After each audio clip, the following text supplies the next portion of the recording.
Hello everyone, আসসালামু আলাইকুম। SSD একাডেমির পক্ষ থেকে সবাইকে স্বাগতম জানাচ্ছি। আজকে আমাদের অ্যাডোবি ইলাস্ট্রেটরের চতুর্থ ক্লাস। চলুন শুরু করা যাক। আমরা প্রথমে অ্যাডোবি ইলাস্ট্রেটরে কপি পেস্ট করা শিখব, কিভাবে কপি এবং পেস্ট করা হয়। আমরা একটা রেক্ট্যাঙ্গল নিয়ে নিচ্ছি। এটাকে যদি আমরা কপি করতে চাই, দুই তিনভাবে আমরা এটাকে কপি করতে পারবো। যেমন কিবোর্ড থেকে অল বাটনটি প্রেস করে ধরে রেখে আপনি যদি মাউসটি ড্র্যাগ করেন, দেখবেন এক একটি কপি হয়ে যাচ্ছে।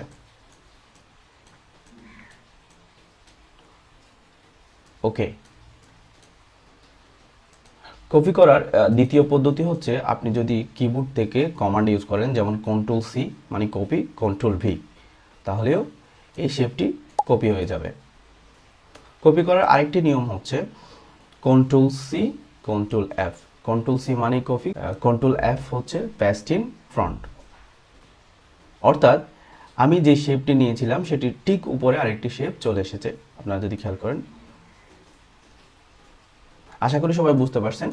এখন আমরা টুলস বার থেকে আরও কয়েকটি টুলসের কাজ শিখব, যেমন ম্যাজিক ওয়ান টুল, লেসো টুল। চলুন শুরু করা যাক। আবারও একটা রেক্ট্যাঙ্গল নিয়ে নিচ্ছি।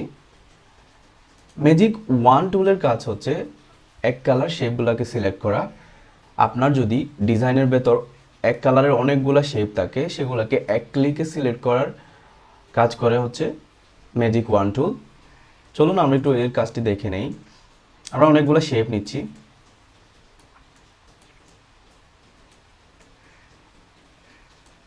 ওকে, এখন কিছু শেপকে আমরা ভিন্ন কালার করে দিচ্ছি। যেমন এই তিনটা আমি ভিন্ন কালার করে দিলাম, সেমভাবে এই দুটাও আমরা ভিন্ন কালার করে দিলাম।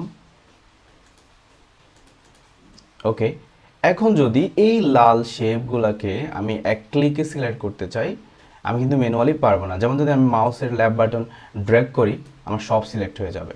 আবার একটি ওয়ে হচ্ছে শিফট প্রেস করে ধরে রেখে আমার এক একটা ক্লিকের মাধ্যমে এগুলোকে সিলেক্ট করতে হবে।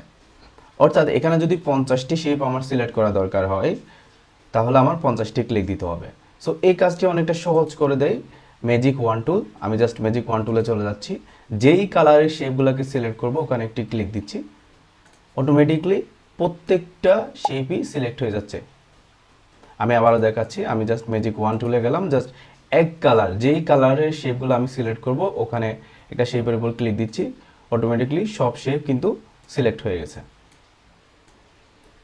তো এই ছিল ম্যাজিক ওয়ান টুলের কাজ। এবার আমরা শিখব লেসো টুলের কাজ।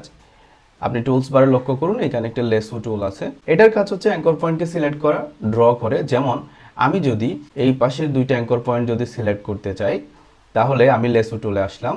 আমি যদি জাস্ট লেসো টুলটা এইভাবে ড্র করি, এই পাশে দেখেন এই পাশে দুইটা অ্যাঙ্কর পয়েন্ট কিন্তু সিলেক্ট হয়ে গিয়েছে।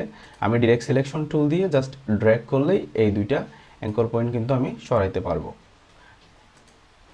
আমরা আবারও খেয়াল করি, আমরা জাস্ট লেসো টুলে গেলাম, আমরা এই পুরা শেপগুলোকে আমি ড্র করলাম এভাবে। দেখেন এই পাশে চারটা অ্যাঙ্কর পয়েন্ট একসাথেই সিলেক্ট হয়ে গিয়েছে। আমরা যদি এভাবে ডিরেক্ট সিলেকশন দিয়ে ড্র্যাগ করি, দেখেন এটা কিন্তু মুভ করছে। একইভাবে আপনি সিলেক্ট করে ডিলিটও করতে পারবেন। যদি আমি এভাবে ড্র করি, ব্যাক স্পেস দিলে এটা কিন্তু ডিলিটও হয়ে যাবে অ্যাঙ্কর পয়েন্ট। তাহলে অ্যাঙ্কর পয়েন্ট আপনি ডিলিটও করতে পারবেন সিলেক্ট করে, অথবা বিভিন্ন জায়গায় অ্যাডজাস্টও করতে পারবেন। তো এই ছিল আজকের ক্লাস। আশা করি সবার ভালো লেগেছে। এসএসডি একাডেমির সাথে থাকুন। আসসালামু আলাইকুম।